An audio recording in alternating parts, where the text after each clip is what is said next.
July 2004, Nintendo released Pokémon Emerald for the Game Boy Advance, a big, brightly coloured new entry in their hit series, which served as both a follow-up to and definitive edition of Pokémon Ruby and Sapphire, which released a couple of years before. Within the game, we encounter two evil teams, both of whom are diametrically opposed to one another ideologically. On one hand, we have Team Magma, who are determined to expand the land. With more land, they say, there'll be more places to live, more room to grow food, and this new land would of course belong to them. Team Aqua, on the other hand, are all about the ocean, their plan being to expand the sea, to swallow the land, and in this way, somehow profit. Honestly, I never quite understood Team Aqua's motivations. But to achieve these goals, both teams need the help of a legendary Pokémon. For Team Magma, it is the ground-type Pokémon Groudon. For Team Aqua, it is the water-type Pokémon Kyogre.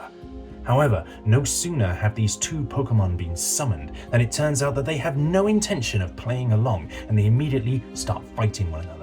In order to calm them down, the player therefore needs to fight their way through a perilous journey to uncover the legendary Pokémon Rayquaza, with which they are finally able to end the fight and return the legendary elemental Pokémon back to their place of origin, / capture them inside a Pokéball and deposit them in a PC, never to be seen again. It's a nice, straightforward story, slightly cliche, a little bit too you are the chosen one for my liking. Honestly, I prefer when my Pokemon stories are a little bit more grounded in reality. Really not a fan of this apocalyptic world-ending stuff. So yeah, 7.8 out of 10, too much water. But then, exactly 20 years later, there I am, sitting at the table with my D&D group. We've reached level 19 of the Undermountain. We're getting really close to the end now. It's an area called the Caverns of Ooze. And this is an area that I have been looking forward to arriving in for some time, because I have been promised that this level contains Kuo-toa.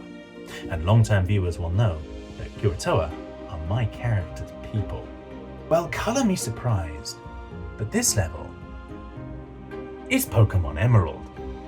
For Kyogre, switch that out with the Water Genie, Ichthylglug. For Groudon, you can switch him out for the Earth Genie, Jaruk. For Team Aqua and Team Magma both, you can switch them out for Halaster Blackcloak, the Mad Mage, who is just pitting both of them against each other for the fun of it. And for Rayquaza, well, you can swap him out for Ezat, who is a lich living on the floor below. Living on the floor below, existing on the floor below.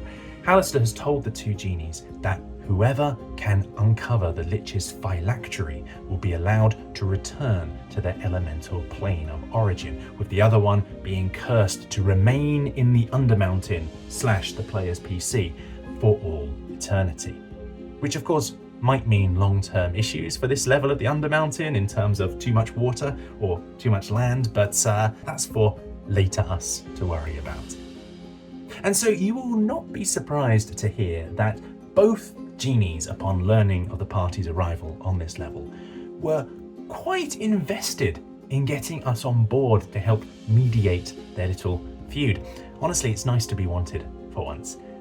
We tend to spend most of our time as a party just stumbling into situations by accident. At this point, it seems our reputation preceded us. It's very nice. So anyway, after a brief fight with some Aurochs who are also on this level by accident, more on them later, we meet a mud mephit who acts as a kind of go-between between the genies. Real divorce lawyer energy coming from this guy, let me tell you. You can just tell that this is just a paycheck for him at this point. I don't even think he's being paid. He is not invested in this in the slightest. So first he takes us to see the water genie, Ichthylglug, and we are welcomed in, and I do mean welcomed, with a full-on Disney-style song and dance number. There are water fountains, there's jumping quippers, the DM even made a song for us, getting his voice actor friend himself to record it for us, which is very nice. And there in the middle of it all is Kyogre himself, Ichthylglug himself, channeling his best Brian Blessed impression as he welcomes us in and promises us that if we help him, he will in turn give us some incredible magical items, which actually kind of suck. However, it's not even a contest for me, because also here in this room, we have 17 Kuatoa who have also been roped into this dance number and are here by accident taking shelter with this genie, because I guess where else would they go? So of course my character is all over them straight away. I'm immediately telling them that he is here to save them, and he tells them he's a champion of Klaboo, and they have no idea who Klaboo is because it's just a character that was made up out of whole cloth. But I do win a few of them over with tales of his tentacular moistness, and the rest of the party kind of reluctantly corroborating my boasts of the many things that he has done for us during this journey. I do, however, have one request for the water genie. If we help him to free him, when we help to free him, will he take the Kuatoa back with him to the plane of water? Yes, he says. Great, okay. Follow-up question. Can I come too? Yes, indeed, much to the shock of my fellow party members at the table, Shield Guardian is activating his secret back door with the DM and leaving the party. After all, looking after Kuatoa is quite literally what my character was created to do. He is indebted to the party, you know, they are his friends, and they have taught him literally everything he knows about morality, about right and wrong. He has it written on a piece of paper, which I guess he's going to laminate now, because otherwise it's going to not last very long on the plane of water, is it?